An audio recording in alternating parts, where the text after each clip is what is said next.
An ominous sight for people still trapped inside Homs.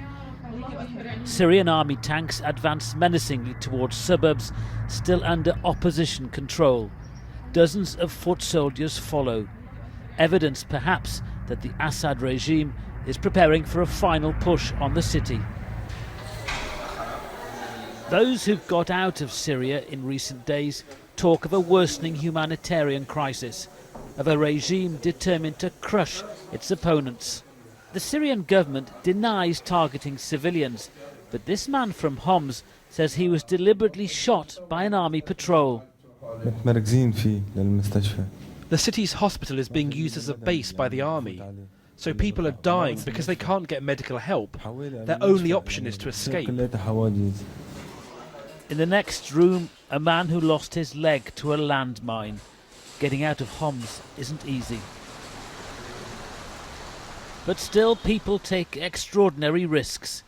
Tiny amounts of food and medical aid smuggled across a border fraught with dangers.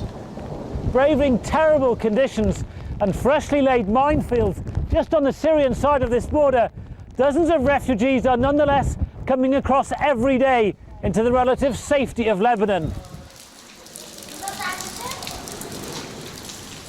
Sheltering in a run-down old primary school, many refugees have stories of terrible suffering in besieged Syrian towns. Abu Fahed cradles a son born prematurely in exile, but he and his sick wife still mourn their 3-year-old boy, murdered, he says, by the Assad regime. I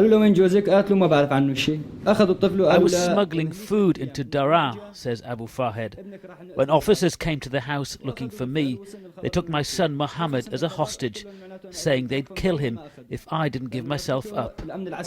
They killed him anyway. Making the most of things, children find a space to play.